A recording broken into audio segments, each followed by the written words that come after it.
melihat rumitnya penjelasan dari Pak siapa itu?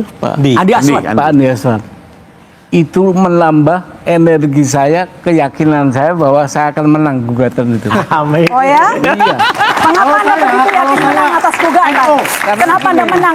Kenapa Anda yakin akan menang Saya gugatan? menggugat itu by data, bukan by omong-omong begini. Oh, saya punya By data, Mas. Saya punya data, cuma disampaikan. Kalau gitu, Saya punya data. Kita adu di Adu pengadilan. data. Kita datang, No problem. datang ke pengadilan untuk adu No data problem. dengan kita. Adu data kita. Karena gini, saya mempunyai bukti itu seterang Monas yang ada di Jakarta. Ditambahi bukti dari Mas Roy. Sekarang kayak matahari terbit dari timur, tenggelam ke barat. Itu. Pak Subhan, ya kalau Anda bukti ya nggak apa-apa, itu hak saudara. Kalau kita kerja- jual bukti, tapi jangan membawa opini bahwasanya ya kepada masyarakat ini ijazahnya palsu, nggak punya ijazah. Sudahlah, saya sudah menjelaskan bagaimana Dengerin yang dulu, dengerin namanya Pak Subhan dulu, dengerin Pak struktur Subhan ya dulu. pendidikan British curriculum itu. Jangan menyamaratakan bahwasanya Indonesia ini sama dengan Singapura, ya. Jauh beda, Mas, ya. Di si kita ini ya 12 tahun, di sana itu 11 tahun max. Ya. Kalau dia pintar 10 tahun. Yang saya jelaskan tadi. Begitu. Pak Subhan? Terus Pak Ya, Subhan. gini, kalau by data, saya akan cerita bahwa gugatan saya sempurna. Gugatan saya sempurna, Pak. Makanya diterima oleh pengadilan. Karena bukti cukup, ya. Karena melihat kerumitan tadi yang Bapak jelaskan, justru rumit banget, SMA aja kok rumit banget sih. Ya. Karena Di Anda nggak KPU pernah merasakan dulu. bagaimana sekolah di luar negeri. Bukan sekolah luar negerinya, rumitnya begitu. Loh, Hanya memang SMU peraturan aja. begitu di luar. Jangan kita lihat peraturan. Undang-undang Dasar rumit pemilu. itu salah. Undang-undang struktur pemilu udah saya itu jelaskan kok. menyatakan. Ini Oke, poin baik, poin silakan. gugatan Bapak itu apa? Poin gugatan poinnya saya apa? itu perbuatan Gibran mendaftar Ya. sebagai calon wakil presiden dan diterima oleh KPU. Sementara faktanya, datanya, sekolah SMA-nya begitu itu. Acak-adut. Acak-adut, nggak karuan. Dan saya punya data itu. Ya. Datanya dari mana? Dari KPU sendiri. Masa SMA sampai 2 kali?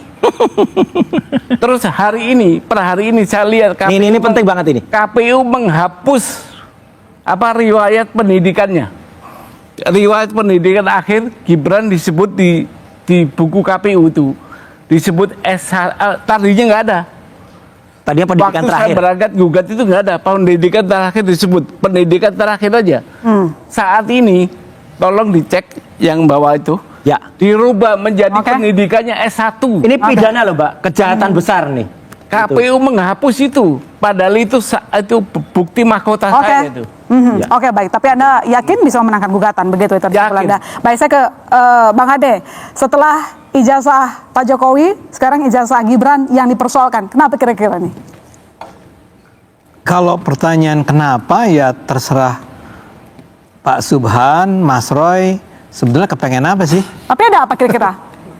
Saya nggak berani menilai terlalu jauh. Saya nggak kenal siapa itu Roy Suryo. Saya nggak kenal itu Subhan. Tujuannya apa? Ya nggak tahu. Yang penting saya melihat memang tuduhannya sejauh ini lemah. Ya, kalau tadi Mas Subhan mengatakan seolah-olah sangat pasti bahwa ada kekacauan dalam ijazahnya Gibran, saya kembali ke Bung Ray Rangkuti. Di mana letak masalahnya? Kalau orang, saya nggak tahu, saya nggak baca ya data itu. Tapi kalau dikatakan 2 kali SMA, ya mungkin yang tadi dikatakan Andi yang lebih logis, ya bahwa dia sebetulnya bukan 2 kali, tapi cukup sekali kan? Dia ke Singapura itu setelah lulus nggak SMP-nya? Lulus sudah itu pada 4 tahun. Ya, dan saya heran kenapa Roy Suryo harus ketawa-ketawa ya? Ya ketawa karena nggak yakin juga SMP-nya lulus apa. Enggak, saya cuma mau tanya. Nah, iya. Ini diskusi ini di depan mahasiswa, Iya. di depan para penonton. Setiap kali kita bicara dia hahaha. Loh iya karena logika Anda lucu. Iya, ya oke. Lucu. Iya, lucu. Lucu. Dosen kok lucu kayak gitu. Saya nggak ngerti kenapa. Jadi kalau ditanya kenapa Dosen kok kurang baca. Ya kan Oh. belum baca tadi katanya. Baca dulu makanya. Oke. Oke, baik. Oke. Iya, Kalau lanjut, ditanya Bang. kenapa, saya nggak tahu. Tujuannya apa saya nggak tahu. Sebagian orang menganalisis bahwa misalnya Roy ini punya tujuan-tujuan politik. Tapi apa? Saya juga nggak paham. Apakah ingin menjatuhkan Mas Gibran? Ya, mengingat ini ada rangkaian peristiwa yang menunjukkan bahwa Gibran, kalau semula yang diserang adalah Pak Jokowi terus-menerus, sekarang Gibran terus-menerus. Dari pemakzulan, dari soal ijazah sekarang. Dengan tuduhan yang saya minta maaf ya Pak Subhan, mungkin karena kurang dijelaskan kepada publik. Sebetulnya dikatakan sebagai aneh janggal itu apa dari Mas Gibran itu? Karena kalau dalam pandangan saya dari apa yang saya dengar, penjelasan di sana sini, semua itu sangat jelas bahwa dia di SMP di Indonesia, kemudian saya tanya lagi Andi, namanya apa high school? Oh, semanya apa namanya? Orchard Park Bukan, Secondary School. apa? Secondary, School. secondary, Oh, oke. namanya secondary school itu 4 tahun. Ya, teman-teman, selamat datang lagi di channel kita. Tadi kita telah melihat dan menyaksikan bersama ya teman-teman cuplikan video daripada perdebatan yang di sini tadi Subhan dan juga pendukung daripada Wapres Gibran sangat luar biasa sekali. Bisa kita bilang ini adalah debat yang sengit, yang saling mencari kebenaran teman-teman. Sehingga tadi ada yang mengatakan bahwa yang saya katakan ini udah benar, gugatan saya ini udah benar.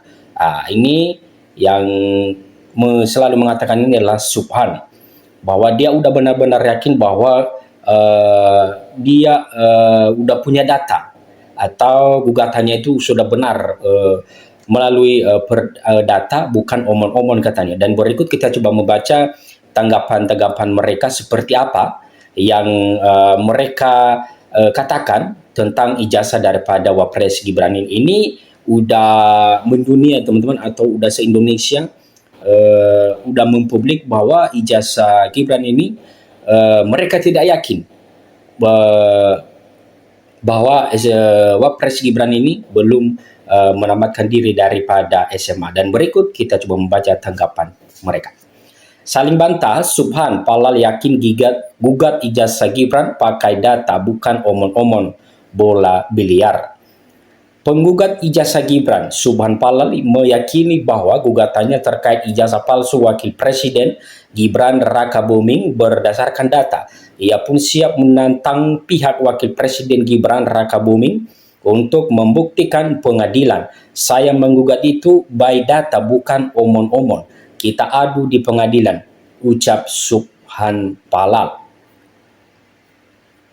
Ya, teman-teman, luar biasa sekali ya perdebatan mereka di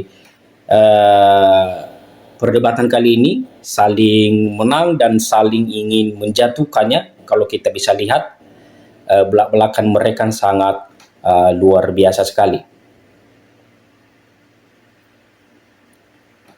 Politisi Partai Solidaritas Indonesia atau PSI, Ade Armando, belak-belakan menyampaikan analisa pihak di balik gugatan ijazah Presiden ke-7 Republik Indonesia atau Jokowi dan Wakil Presiden Gibran Raka Buming Raka. Ya, teman-teman, di sini mereka selalu mengaitkan masalah yang kemarin, yaitu daripada Jokowi, karena mereka juga menganggap bahwa ijazah daripada Jokowi ini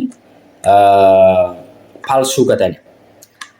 Ade mengatakan ada sejumlah pihak yang diduga terlibat. Pertama-tama adalah pasti yang anti keluarga Jokowi adalah PDIP, ujar Ade Armando. Lebih lanjut, Ade menambahkan selain PDIP ada kelompok 212 hingga kelompok Anies Baswedan. Ya, teman-teman, di sini saling mengaitkan ya, saling membantah atau saling menuduh istilahnya dalam kasus ini, dan mudah-mudahan ini kasus dapat cepat terselesaikan,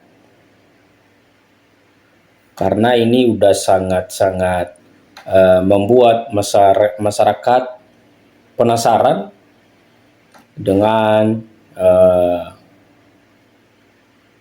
gugatan mereka ini, yang menganggap bahwa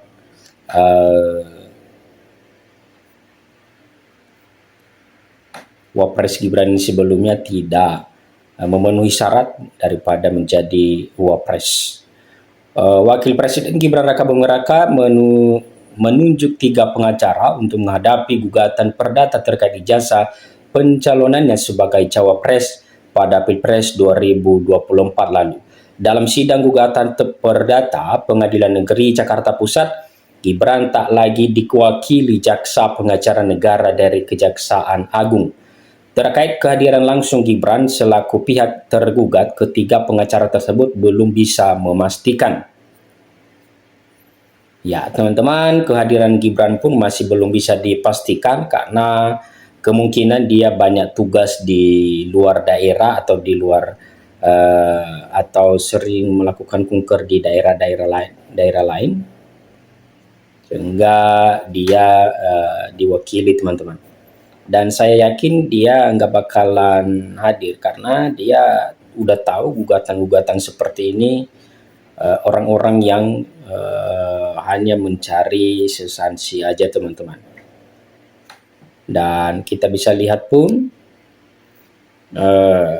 Suphan ini, ya kita bisa bilang dia ini hanya mencari sensasi aja supaya bisa dikenal di publik. Masa udah lama menjadi Wapres, barulah muncul hal-hal yang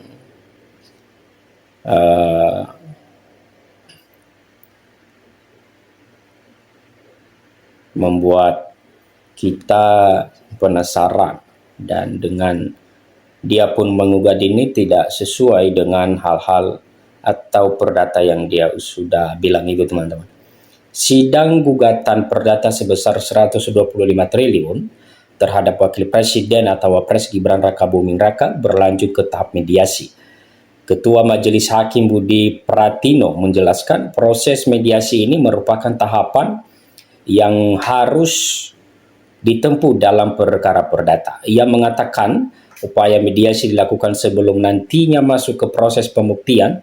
Dalam proses mediasi itu dirinya juga menunjuk Sunoto sebagai hakim mediator. Nanti akan dipandu seorang mediator, kemudian mediasi waktu 30 hari. Silakan dimanfaatkan sebaik-baiknya, ujarnya dalam persidangan di PN Jakpus. Setelah kedua pihak sepakat dengan penunjukan hakim mediator itu, kata dia nantinya mediasi pertama akan dilakukan pada Senin. Budi menjelaskan sidang selanjutnya baru akan dilanjutkan setelah majelis hakim mendapatkan laporan dari hakim mediator. Ia menyebut apabila dalam tahapan mediasi tersebut akan ada kesepakatan dalam kedua belah pihak, maka akan dituangkan ke dalam kesepakatan damai. Mudah-mudahan bisa damai, pungkasnya. Perkara ini diperiksa oleh majelis hakim yang terdiri dari Budi Pratino, Abdul Latif, dan Arlen Veronica. Adapun penggugat atas nama Suphan yang memiliki latar belakang sebagai pengacara. Dalam petitumnya, Suphan meminta majelis hakim menyatakan Gibran tidak sah menjadi Wakil Presiden Republik Indonesia 2024 sampai dengan 2029. Sebab Gibran tidak pernah sekolah SMA sederajat yang diselenggarakan berdasarkan hukum RI, sehingga tidak memenuhi syarat dalam pendaftaran Cawapres pada Pilpres yang lalu. Ya, teman-teman, dia pun mengatakan bahwa syarat daripada Wapres ini menjadi Cawapres tidak sah. Dia meminta daripada hakim untuk tidak mensahkan daripada Wapresnya. Ada bahaya, teman-teman. Kenapa baru ada hal-hal seperti itu? Apakah memang orang ini benar-benar ada yang tidak suka atau sudah benar-benar benci kepada Wapres ini, sehingga hal-hal yang baru pun dapat muncul dalam pembicaraannya. Ya, teman-teman, mudah-mudahan Wapres Gibran bisa menghadapi ini dengan baik, dan mudah-mudahan ada perdamaian ke depannya dan ada solusi terbaik, dan juga Indonesia tetap dalam damai, teman-teman. Oke, sekian saja ulasan kita di video kali ini, dan sampai jumpa di video berikutnya. Terima kasih.